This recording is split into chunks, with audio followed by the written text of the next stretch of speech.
In our previous lessons, we looked at the how of the human reproductive system, the organs, and the biological functions. But today, we are moving from the how to the well being of that system. We are talking about reproductive health. Now, when you hear that term, you might simply think of healthy organs that work the way they should. While that's true, it is only one piece of a much larger puzzle. To truly understand this, we look to the World Health Organization or WHO. They define reproductive health not just as the absence of disease, but as a state of total well being. Think of it as a house supported by four main pillars. To be reproductively healthy, a person needs well being in all four of these areas: 1. Physical, 2. Emotional, 3. Behavioral, and 4. Social. If you take physical, here having functionally normal reproductive organs.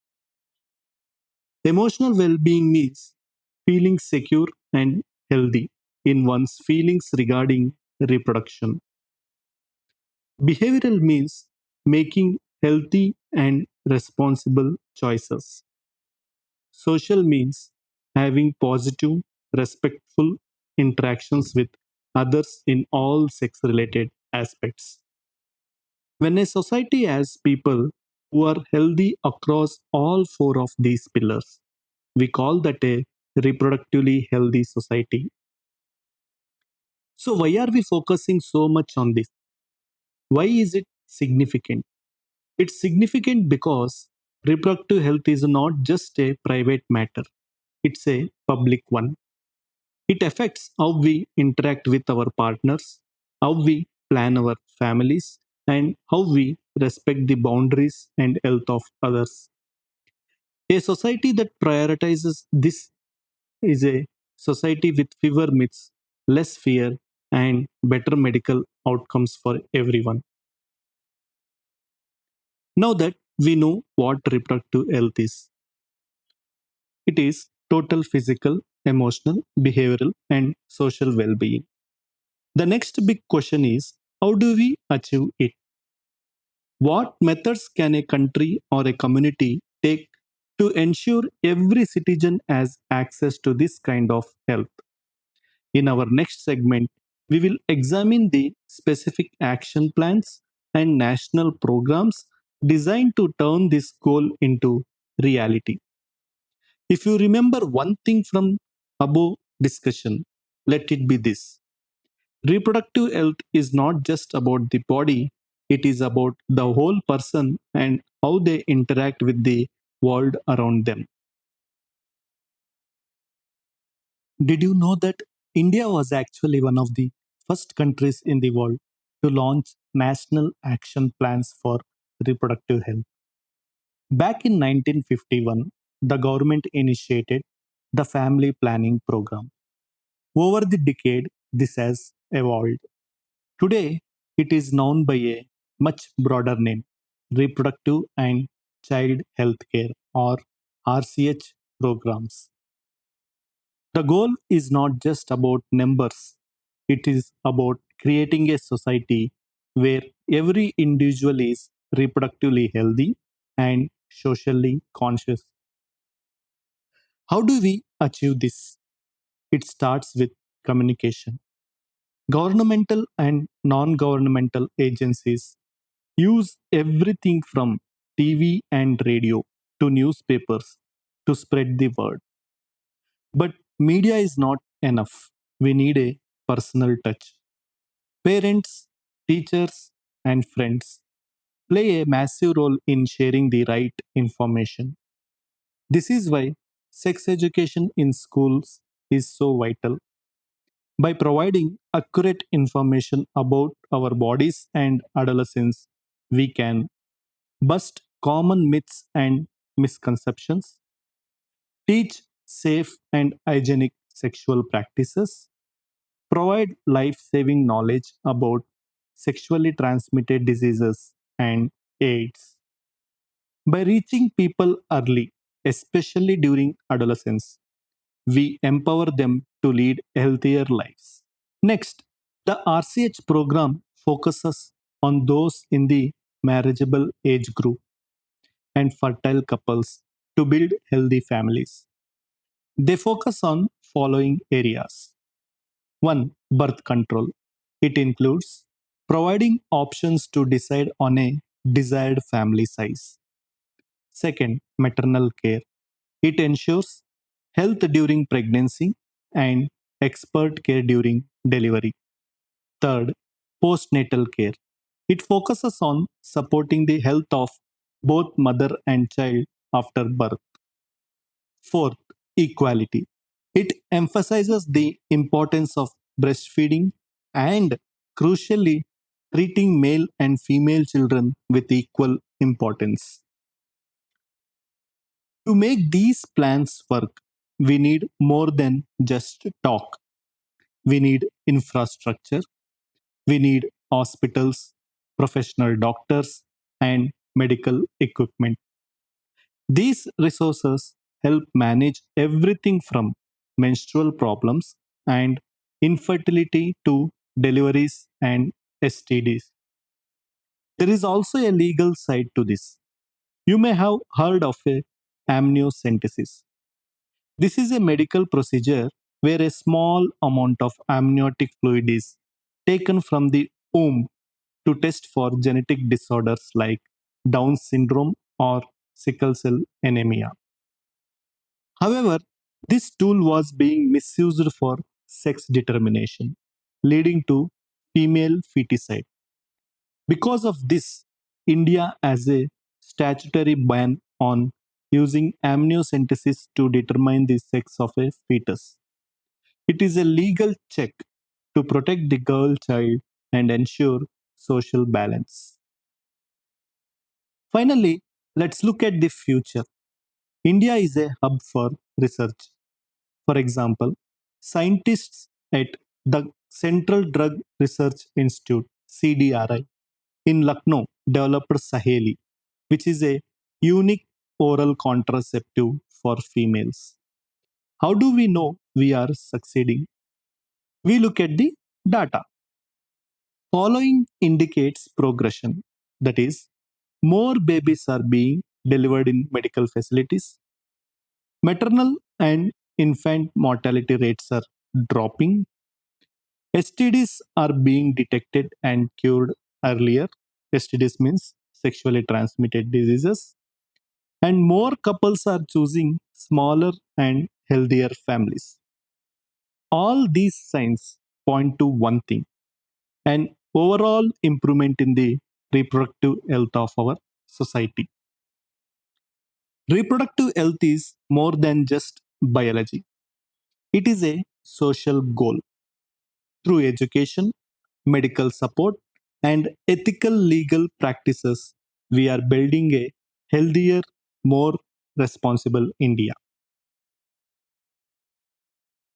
In the last century, that is, in last 100 years, our world changed rapidly. Better medicine and better living conditions meant people were living longer and healthier lives. But this led to something called a population explosion. Consider these staggering numbers. Globally, in 1900, there were 2 billion people. By 2011, that number rocketed to 7.2 billion. In India, at independence, we were 350 million. By 2011, we crossed 1.2 billion.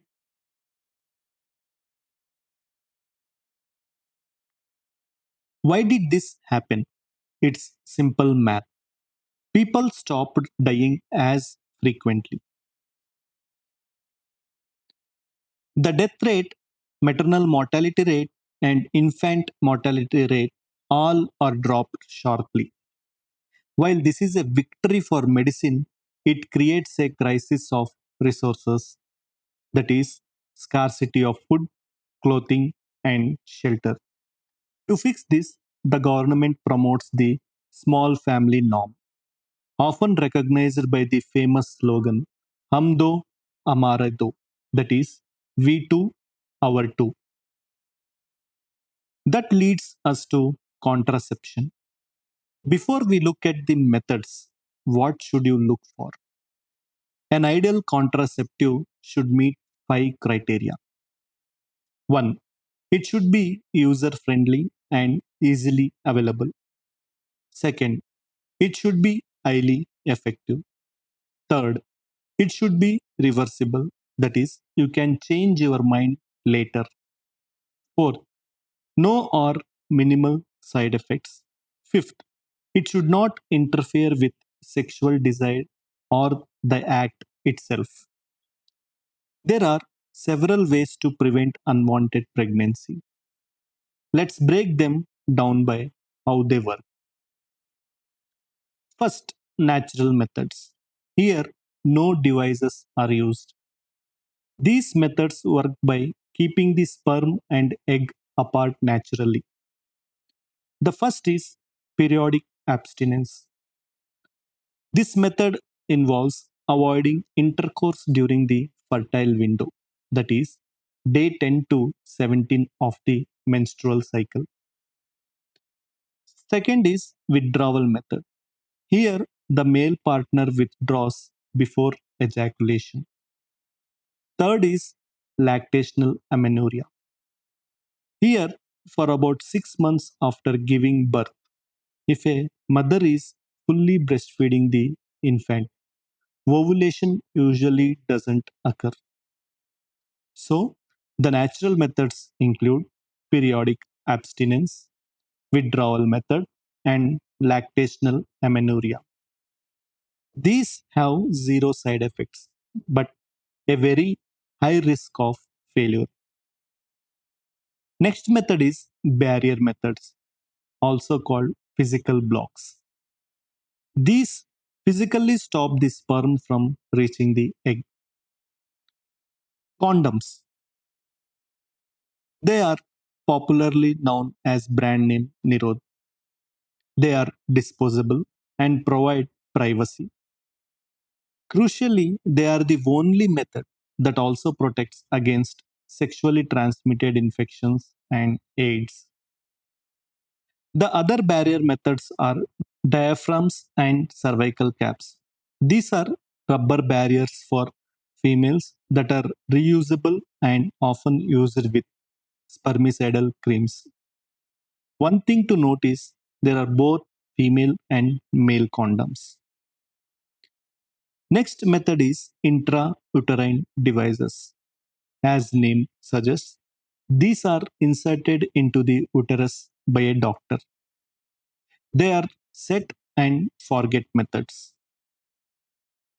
One of the intrauterine device is copper T, also called copper intrauterine device. Example is CUT or copper T. It releases copper ions that paralyze sperm motility. Next is hormone intrauterine devices. These devices make the cervix hostile to sperm and uterus unsuitable for implantation. They are even plain intrauterine devices. Next comes the oral pills and implants. If you talk about the pill, they are taken daily for 21 days. These pills stop the ovaries from releasing an egg. Let's take an example of Saheli, a world first non steroidal pill developed in India in CDRI Lucknow. It's taken only once a week and has very few side effects. Next comes the implants. They are small sticks placed under the skin that release hormones over a long period. For those who have completed their family and want a permanent solution, there is a surgical sterilization. One of the method of surgical sterilization is vasectomy, which is done for males. Here, a small cut in vas difference is given and it is tied or part of it is removed. The next surgical method is tubectomy, which is done in females. Here, a small part of fallopian tube is removed or tied.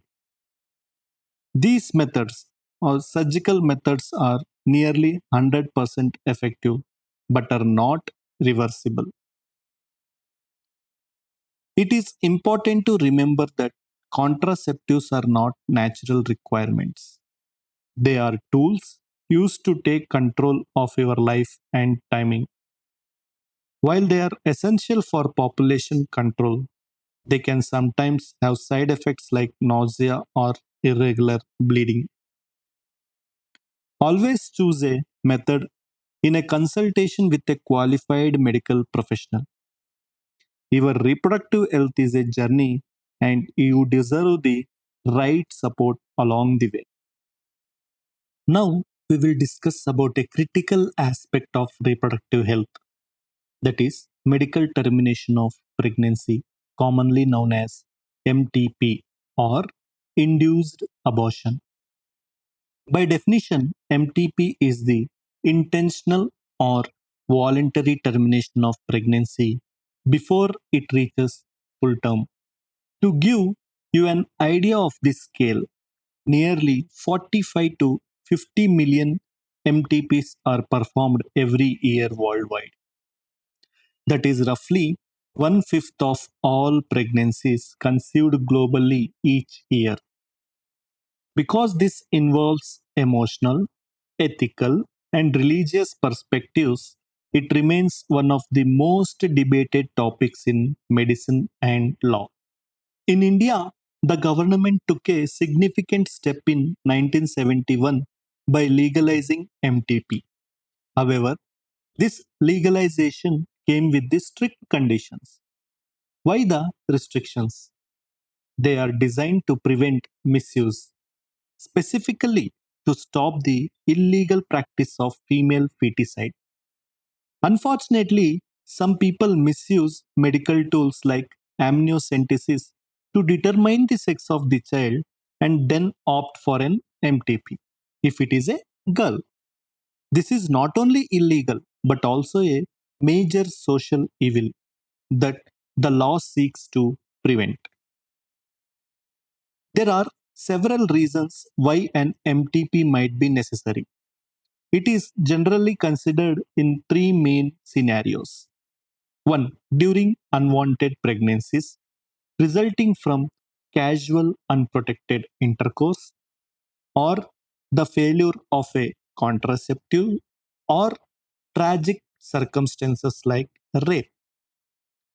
Next is when there is a health risks to mother, like when continuing the pregnancy could be harmful or even fatal to the mother's life, or when there is a health risk to the fetus, when the unborn child is diagnosed with severe abnormalities that would make survival impossible or extremely painful.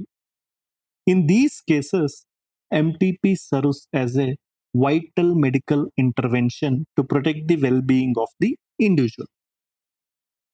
Timing is everything when it comes to medical safety.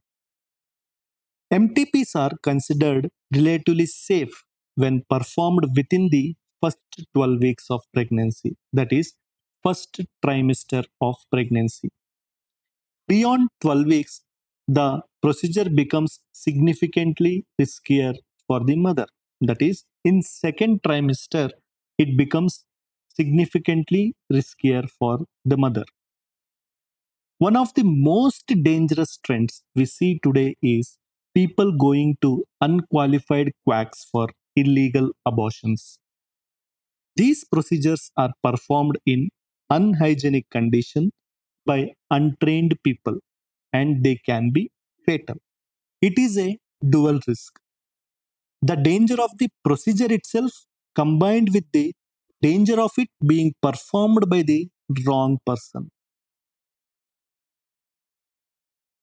How do we reverse these dangerous trends? The answer lies in three things. One is effective counseling. Here, educating people on the risks of illegal abortions and the importance of using protection to avoid unwanted pregnancies. Second is better healthcare facility, ensuring that every person has access to safe, legal, and professional medical help. Third is social responsibility, moving away from the misuse of technology for gender selection. By combining better medical facilities with compassionate education, we can ensure a healthier and safer society for everyone. So, MTP is a medical safeguard meant to protect lives and provide choices in difficult circumstances. When done legally and within the first trimester by a professional, it is a safe medical procedure. Now, let us talk about a critical part of reproductive health that often carries a heavy social stigma, but medically, it is just like any other health issue. These are sexually transmitted infections or STIs. You might also hear them called venereal diseases or reproductive tract infections. These are infections transmitted primarily through sexual intercourse. Common examples include gonorrhea, syphilis, chlamydiasis, and genital warts. While some, like HIV, are very dangerous, most of these infections are actually completely curable if we catch them early. It is a common misconception that these only spread one way. While sexual contact is the primary route, some infections, specifically hepatitis B and HIV, can also be spread by sharing injection needles or surgical instruments, blood transfusions, or it can be transmitted from an infected mother to her unborn child. Now, here is a key medical fact to remember. Most sexually transmitted infections are curable. However, there are three exceptions that are currently not fully curable. Those are hepatitis B, genital herpes, and HIV. For everything else, early detection is the key to a full recovery. Why do STIs or sexually transmitted infections often go untreated? There are two main reasons. One is minor early symptoms. At first, you might only notice slight itching, fluid discharge, or minor pain in the genital region. In fact, many females show no symptoms at all, meaning the infection stays hidden. Second reason is social stigma. People often feel embarrassed or scared to talk about these issues, which stops them from seeing a doctor. But ignoring these minor signs can lead to severe complications later in life, such as pelvic inflammatory disease, infertility, ectopic pregnancies, where the pregnancy develops outside the uterus, or even reproductive tract cancers. Sexually transmitted infections are a threat to a healthy society, which is why early detection is a priority in our health programs. Statistically, the highest incidence of these infections is reported in the 15 to 24-year age group. If you fall into this bracket, there is no reason to panic, but there is every reason to be proactive. Prevention is simple and highly effective. To stay safe, follow these three simple principles. 1. Be selective. That is, avoid sex with unknown or multiple partners. 2. Use protection. That is, always use condoms during intercourse. They are your best physical defense. 3. Act quickly. That is, if you have even a slight doubt, don't wait. Go to a qualified doctor because early detection leads to a complete cure and peace of mind. Remember, your health is more important than any social awkwardness. Being informed and taking precautions is the mark of a responsible and healthy individual. Next, we cannot have a complete conversation about reproductive health without discussing infertility. Simply put, infertility is the inability to conceive even after a year or more of unprotected cohabitation. It is a global reality, and in India, it is often surrounded by silence or unfair blame. Traditionally, the female is often blamed for a couple being childless. However, we must be clear more often than not, the physiological cause lies with the male partner. The reasons can be diverse, ranging from physical or congenital issues to the effects of drugs, immune system responses, or even psychological stress. The journey doesn't start with complex surgery. It starts with a visit to a specialized healthcare unit or an infertility clinic. Many disorders can be corrected with simple medical treatments or minor procedures. But what happens when standard medical correction is not enough? That is where science steps in with assisted reproductive technologies or ART. The most famous of these techniques is in vitro fertilization, popularly known as the test tube baby program. Here, in vitro means outside the body. In this process, ova and sperm are collected and joined in a laboratory under conditions that mimic the human body to form a zygote. Once the zygote is ready, it is transferred back to the mother using two main methods based on the embryo's age. One is zygote intrafallopian transfer or ZIFT. It is done if the embryo is very young, that is up to 8 cell stage. It is placed in the fallopian tube. Second is intrauterine transfer, also called IUT. It is done if the embryo is more developed, that is more than 8 cell stage.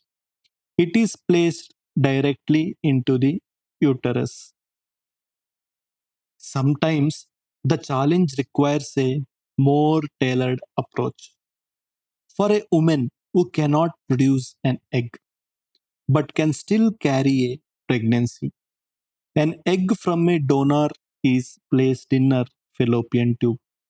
It is called GIFT, that is gamete intrafallopian transfer.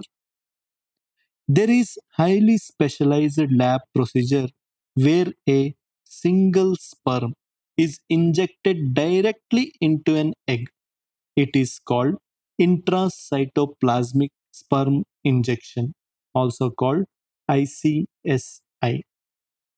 When the male partner has a very low sperm count, semen is collected and artificially introduced into the vagina or uterus.